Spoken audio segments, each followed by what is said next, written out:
and welcome to I Can Do Better, Sustainability Stories with me, Emma Jane Beatty. Today's guest is Dr. Vicky Lofthouse, a sustainable innovation consultant. And I'm very pleased to welcome Dr. Vicky today. She brings with her a unique combination of strategy and industrial design expertise, which helps to support consumer goods brands in maximising the value of circular thinking. She has over 20 years' experience in academia and the corporate world, so she is ideally positioned to share research and commercial results. Hello, Dr. Vicky. I'm really pleased to speak to you to learn more about how your unique combination helps you to do better in your personal and professional life. Hi, Emma. Lovely to be here. Thank you for having me. It's good to chat. Thank you. The first question is basically to introduce yourself. How would you say your general understanding of what sustainability means has changed throughout your career? Yes, I love this question, and actually, I've got a really geeky answer for you. So I was mulling this over, and I thought, well, actually, because I've been doing this a really long time, like I sort of entered sustainability when green design was a thing. I've kind of been involved in part of the developing the terminology around all the sustainability journey. So we started off as green design, and we were sort of spending time going, well, actually, green design is when you only focus on one thing. So you might focus on recycling, or you might focus on length of life, but you didn't bring it all together. So that was the first. Within the product world, that was like the first sort of focus. And then as I did my PhD, we that was at the point where we kind of went, actually, eco design is more important. So eco design was defined as being design that incorporated a number of different, what we call sustainability strategies now, but a number of different strategies. So it might be a remanufacture, end of life, materials, all these sort of different things, and you would pick what was most suitable for your context. So that was so I told you, it's super geeky. So this was like the development of the terminology. So I really entered in the eco design phase. And I would say that very much now, obviously sustainable design, circularity are the terms that we hear a lot. I always find it a little bit interesting because actually, technically, sustainable design is really environmental. It's design that's both environmentally and socially responsible, and also commercially viable. So it would be that combination of those three things. But I think in general, balance, both sustainability and circularity are used very loosely as a deep down like geek. I do find that quite annoying, but equally I recognize that not everyone's as geeky as I am. So yeah, I would say that I've sort of been involved in this kind of like theory development, but actually fundamentally we're now at a place where typically people talk about sustainability, but they actually really mean environmental stuff. And but it should really bring in the social side of things as well. And sometimes it does. So does that answer your question? Geeky answer. Absolutely. No, I'm always interested in the language that's used around it. Yeah. Probably, obviously from a different direction, but we're meeting in the middle as to the different definitions and why it's important. So your background is as an industrial designer, am I right? Yes, that's right. Yes. Yeah. So in terms of the terminology used, how has that changed from a design perspective, as well as kind of how it's recognised with your clients? I think it is really kind of like that focus on single issues to more issues that are combined together. And actually, I would say that the most important thing really is to identify what's going to be most important for your context. So working out for the thing that you're creating. So I work in both product and packaging, but you need to look at like who the consumer is, the context it's going to be used, how long this thing's going to be used for, whether it's being leased or whether it's being purchased. All of these things have a really big impact, as well as the supply chain and the infrastructure behind the business as to how you can affect change, but also still meet the requirements of the business. So when you say about meeting the requirements of the business, as a consultant, who are your customers and how are you working with them? Is it like a fractional thing, or are you working on a project basis? So I offer a whole range of services. So I I do work on project by project basis. So that might be really small projects, maybe 3 or 4 days. Quite often that then turns into like repeat projects as people kind of go, oh, actually, this is working. Let's do this, this, and this, which is kind of fun. But I also offer retainer services as well. So yeah, that would be fractional. So that tends to work well for both companies who have maybe set some net zero requirements and have maybe a sustainability manager on board, but they don't have enough resource. So I can like drop in as an expert to help them to move things along. So I don't need to get up to speed with what they're doing. I can bring both that sort of cross-sectoral experience, but also just drop in and help them explore things, look at a feasibility, benchmarking, research. How would a potential customer know that they would benefit from the expertise that you bring? That's a really good question. I'm actually currently developing a diagnostic tool for exactly that purpose because I think I think you've hit the nail on the head, and it's quite difficult for um, people to recognise like exactly what they do need. Quite often, companies will realise there's a risk to business, so they've seen something come along and they're thinking, "Oh gosh, actually, we don't do that," or "We do something that is really counter to that," or new legislation comes along, such as a packaging tax. That was quite a good inspiration for getting people up and running. But sometimes it is just like there's a gut feel that they could do better. It might even be that somebody in the business is just really gets it, and they're like, no, we need to move forward. We haven't got the expertise. We need more people on board to do this. So it's I. But that makes it quite vague. So hence the diagnostic. So my thinking is I'm going to create a sort of quiz to help people to actually unpick what they already do well, what they don't do so well, where they could maybe improve. I'd be keen to see that, because it kind of goes back to what we said at the beginning about that language.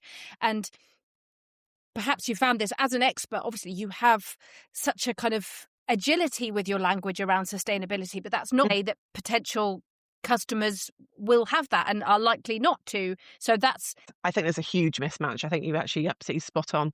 And I think often when you're writing about sustainability, that what I would actually class as technically correct, most people have absolutely no idea of even what that language means. And so it can be really alienating. So there is a real need to not use the right terminology, frankly. And it's like, there is a reason why everybody calls everything circular, because actually it's a term that people that do at least understand, but it can get really frustrating. And I think it also then starts having implications into sort of AI models as well, when kind of like what I would say is inaccurate terminology is being used.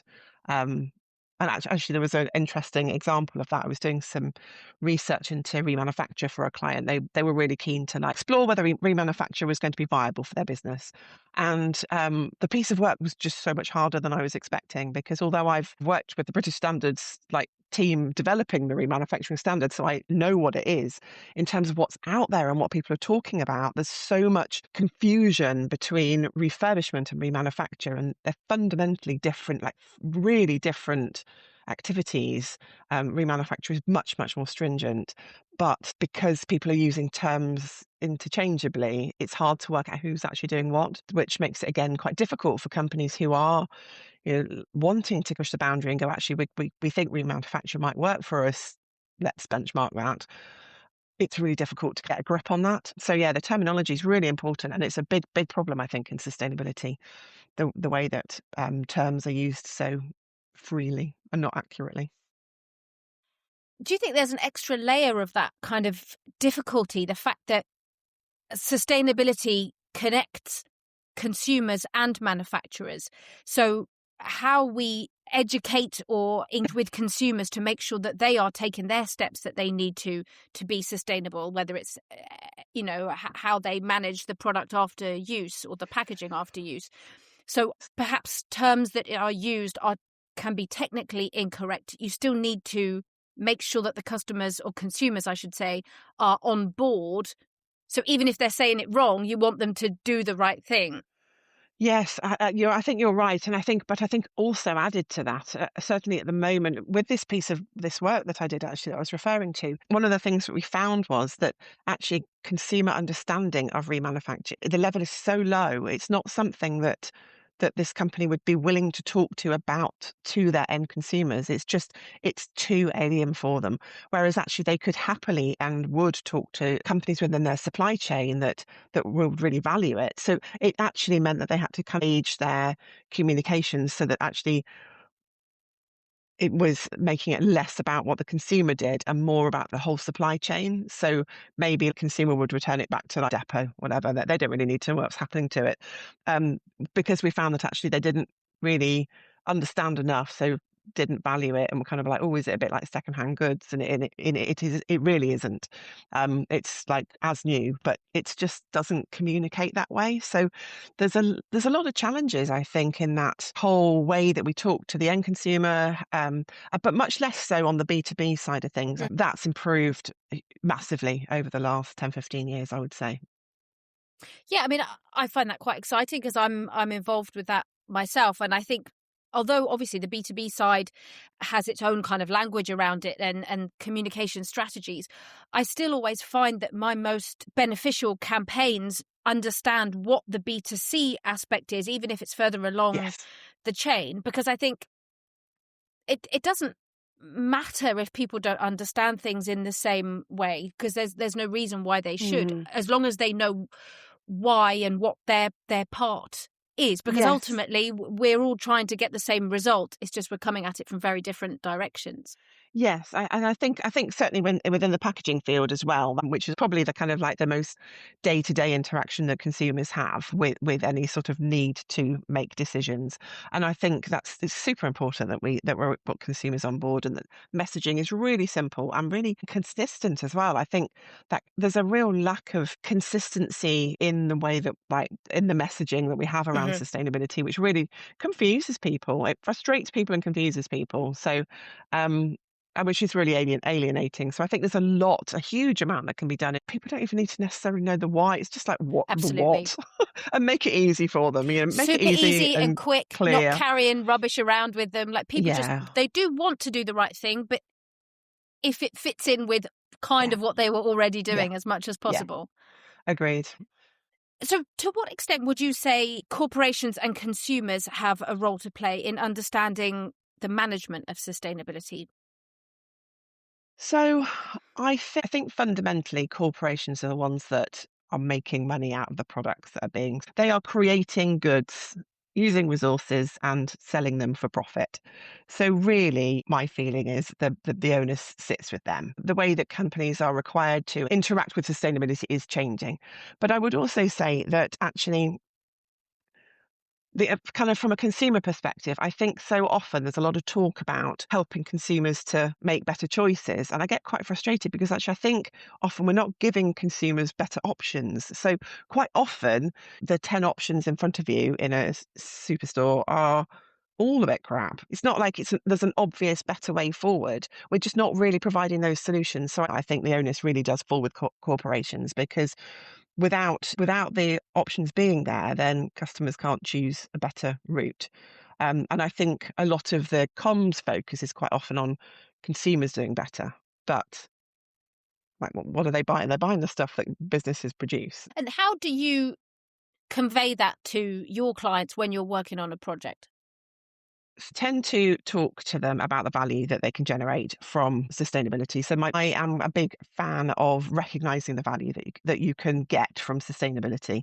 There's often quite large savings to be made from making stuff with less material, integrating recycled material, bringing materials back, making things last longer, changing business models so that they're about leasing and circularity rather than selling, just like direct sales. Also, helping companies to move forward with decisions that they're confident in is really important. So that sort of underpins it. So I think in terms of um, helping them to recognise that actually confidence comes from evidence, and evidence underpins the rigor of what they're doing and whether they can then talk about it externally. So all of that plays into each other. You come across so easy to understand, but with this expertise behind you, do you find that that helps to bridge that gap between companies that know that they need to do better or are open to doing better, but not Mm. necessarily knowing quite how?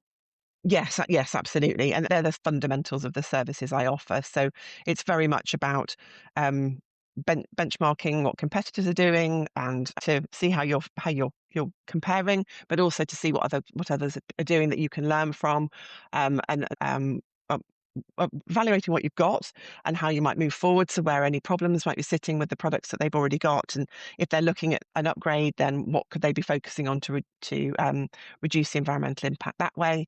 But then if they've got new ideas, then actually looking at the feasibility of what they might want to be exploring and helping them to quite often there's quite a lot of complex ideas around sustainability.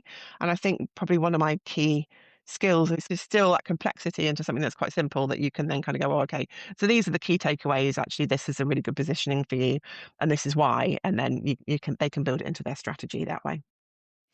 I'm a firm believer that that is the real definition of expertise, is being able to make something complex easy. And then when you explain it, the people say, oh, yeah, like I was just about to do that myself. And you think, okay, were you?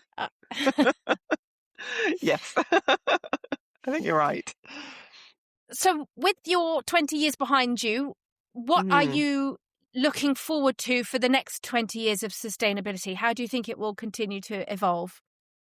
So I thought this was a really interesting question, actually. And what I think will happen is that actually I hope that practice catches up with. So I was in academia for 20 odd years, and I've been firmly embedded in working with practitioners for the last 5 years. And actually the industry is so far behind academia. It's phenomenal. There's a lot of theoretical talk about restorative design, which is great, but we're so far from that. I'm really practical. I'm really pragmatic, and I kind of go, yeah, this is great, but it is so far from what people are actually doing. It's not unimportant, but there's a lot of lag between theory and practice. So I would actually just be really happy to see circular thinking actually being embedded more widely in product development.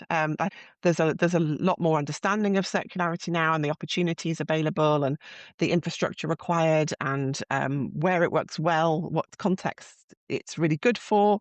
It's not the solution for everything, but I think there's a lot of places in which we could embed circular thinking to actually reduce resource use and to save companies money and to just create much more efficient systems, really. So I think that sounds probably quite a small ask for the next 20 years, but having seen the lag and the way that how long it takes for everything to get from like the theory to practice, I think that's probably quite a realistic ask. Do you think any part of that lag is because, like, in the best way, some of the academic solutions don't have to be commercially viable? They can be more idealistic. Possibly, like the early some of the kind of like really blue sky thinking, absolutely. But there's a lot of investment organisations like Innovate UK, where actually there are seed funded projects to look at this in practice. So it's certainly not lab based kind of blue sky thinking. There's an awful lot of hands-on practice. So I think like in 2003, we did a refillable packaging project at a time when refillables didn't really exist. And they now exist. So like the things that we developed back then, like I think Plenish, I think it's Plenish or Replenish. They have something very similar where they have a concentrated thing that you plop into a bottle and add water and shake it up. And there's quite a few of those sort of ideas around. Well, that was the idea that we created back in 2003 when we did a refillable packaging project with Boots.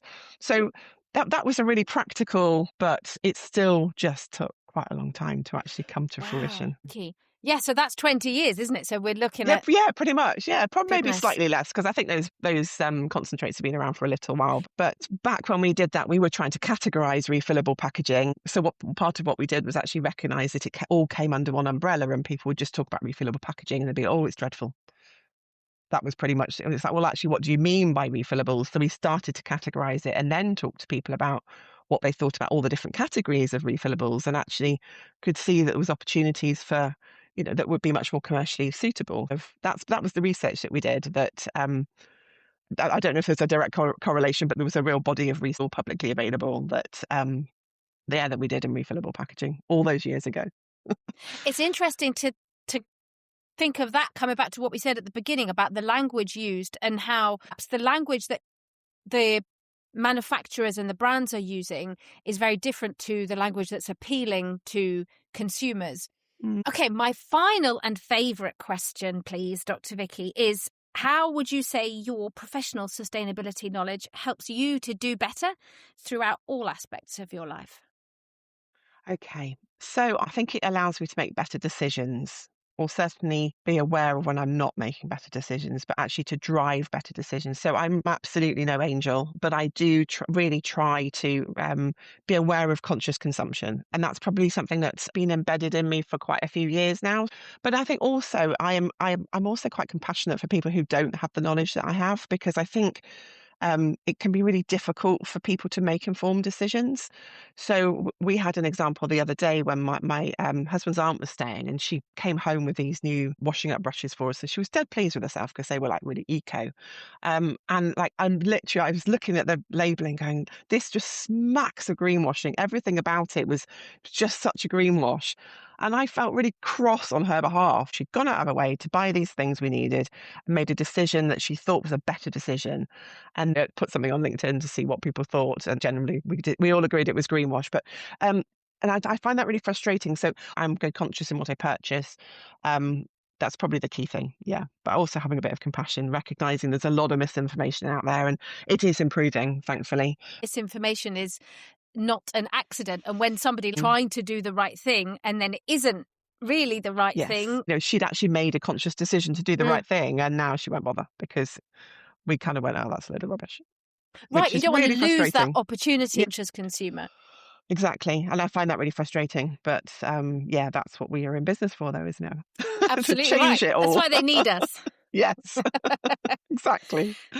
Thank you so much, Dr. Vicky. It's really lovely to talk to you, and I very much hope I'll get to speak to you again. But for now, thank you so much. Thank you very much. I have really enjoyed chatting to you too. Bye bye. Bye-bye.